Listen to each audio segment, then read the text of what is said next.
Is your Microsoft Store not opening on Windows 10 or Windows 11? This video will show you simple ways to fix it. Hello and welcome. Today I will show you how to fix Microsoft Store not opening problem. First fix, check your date and time settings.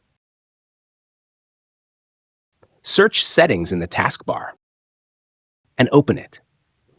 Click Time and Language. Turn on Set Time Automatically and then click Sync Now.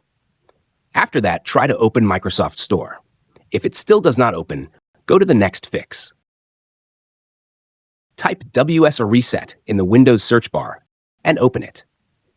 Wait for the process to complete. It will reset the Microsoft Store and open it again. If the problem is not solved, open Settings.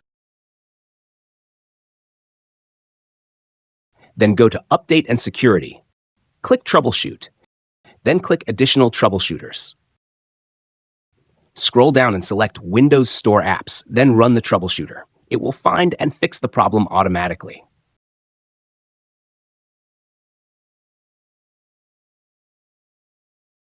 If nothing works, open PowerShell as administrator.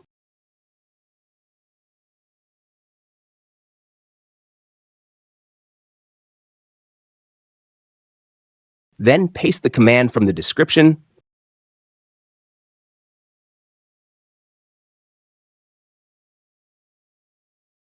and press Enter. Wait for it to finish, then restart your computer. That is how you can fix Microsoft Store not opening problem. If you are visiting this channel for the first time, please like the video and subscribe to the channel. Thanks for watching.